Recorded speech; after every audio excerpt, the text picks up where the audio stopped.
Hello everyone, my name is Aaron and I hope you all are doing well. And today I want to talk more on the subject of surrender. Why do I keep talking about surrender? Because it is the key to healing, but not only that, it is the key to living the Christian life, is to live a surrendered life. If you've seen my testimony, you see what happens when you surrender yourself to God and you trust in Him despite all the fear and whatever is going on in your life. But I want to give you another testimony of what happens when you give something to God. And as in this case, it's not his life, but it happens to be pineapples. And his name is Otto Koning. And I want to share this story and apply it to what you're going through. And it's just a powerful illustration of how God really works and what he does when you give him something. So this missionary, this was a while ago. He was sent to, I think, what is known as modern day Indonesia, and it was an island of people just living in the jungles. I don't know if they wore any clothes usually, and they're referred to as headhunters and cannibals. And him and his wife went out there, and they even had a child out there, and they lived out in the jungles with them and provided medicine and preached to them. And there wasn't much fruit in Otto Koning's ministry in the beginning, the first few years. And one of the things he enjoyed doing was to have a pineapple garden. And he would grow a bunch of pineapples.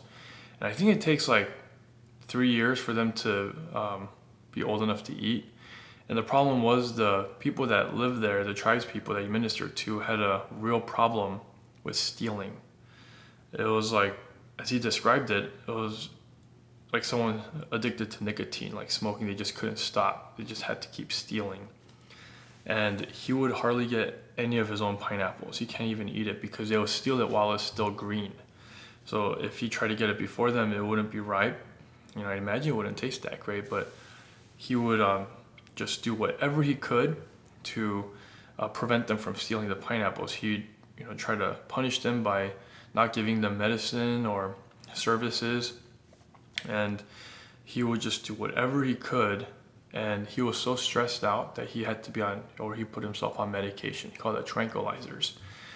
And he was actually pretty miserable, and the tribes people, they saw him as pretty angry at times. And he wanted to hold on to the pineapple because it's his. In the world's view, it's rightfully his. But these tribes people just kept on taking it from him. So one day, he went to a seminar and heard about a message about surrendering. And he surrendered the pineapple garden to God. He said, God, I give it to you. Do whatever you want with it. I don't care, it's yours. And after he did that, he started to have peace. And it was a battle, just like what you would go through is to re-surrender at times when you find yourself trying to take control back. But he would keep on surrendering and just saying, God, it's your garden. But he still had to tend, he had to get the weeds out and stuff. So basically it's God's garden, but he's the manager of it, taking care of it. But the fruits and everything, it's all God's. And so what happened was, this is a long story, I'm making it very short, is that one of the tribes people after a few months came to him and was just talking and talked about his garden.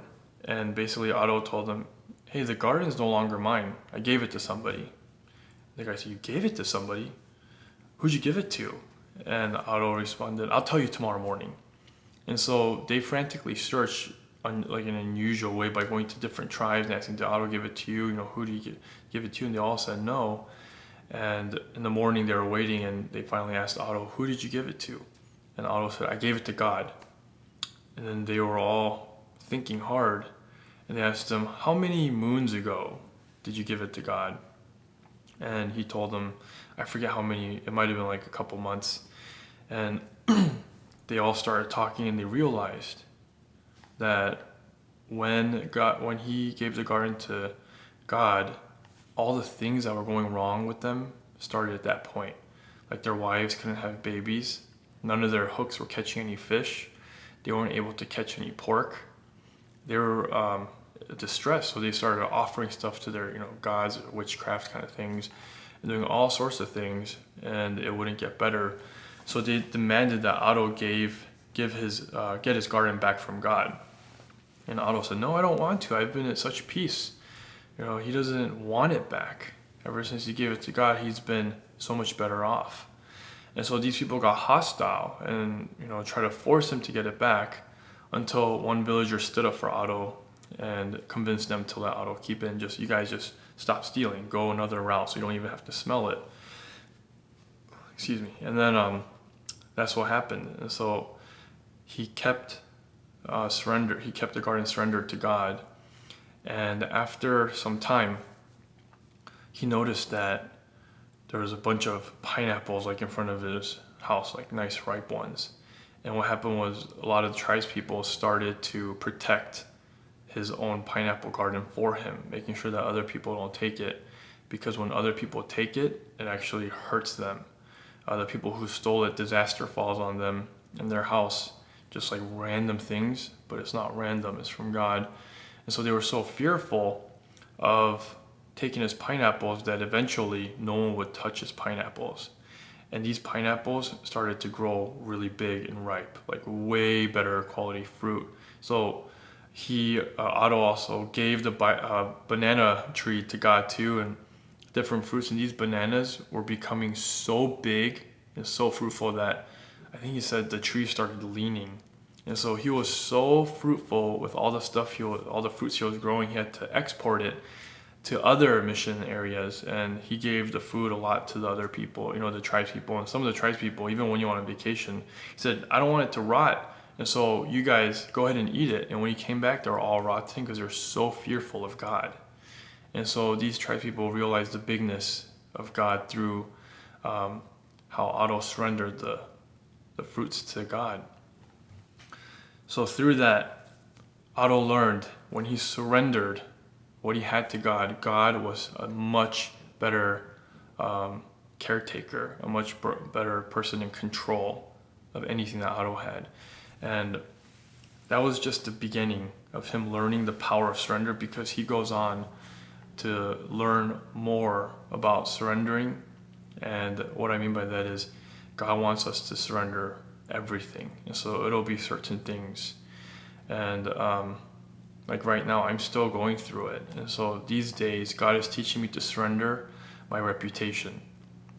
I think he's bringing it to light that I care too much about what others think about me, and I'm giving it to God. I don't want this responsibility. I'm not going to try to protect it or anything. God, you take it. Whatever reputation comes my way, I trust you with it. It's yours now. It's your reputation, God. It's your life. And so Otto went through a lot more lessons, and he called them grade levels. And so that was first grade, second, third, and that's the blessing. That's how God blesses us. Once he gives us something, it just snowballs into even more blessings. He gives so much more. And you going through this is a blessing. And so think about, as Otto gave the pineapple garden to God, what happens when you give a human life to God? That's the application portion that just makes so much sense. If he can do that with a pineapple garden, what could he do with your life? And you're going through this trial, why? Because he wants you to surrender it to God. So in my trial, I didn't give a material good to God, like a pineapple. I gave him my self-dependency.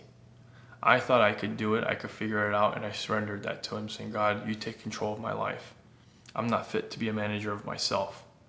Or not a manager, but basically the owner. I said, God, you own me. You do what you want.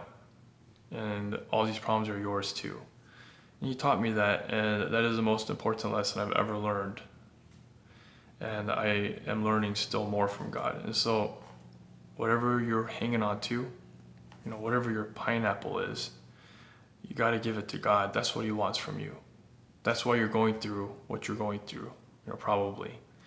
I say probably because a lot of times you're going through your pain because of certain sin, and God wants that to be removed. But aside from that, whatever you're holding on to, that is your idol, that is your pineapple that you need to surrender to God, and you will see his faithfulness on what he does with what you surrender to him. No one's ever been disappointed in surrendering anything to God. Some people say, "Oh, I'm afraid that God will send me to like a nation that I'm scared to go to, or I'm afraid that He'll make me give that up." If He makes you give that up, it's for your best, and you'll never complain about it later. It might be after this life, but you'll likely see it in this life too. Everyone that I heard of, when they surrender something to God, including their life, they're always thankful and better off. And I encourage you to do that. Whatever you're holding on to, you gotta let go. Be like Otto Koning and just give it to God and don't care about it. And if you're suffering from fears, give over your self-dependency to God and trust in Him to figure it out and live your life for you, because He is your life. Hope that helped. God bless you.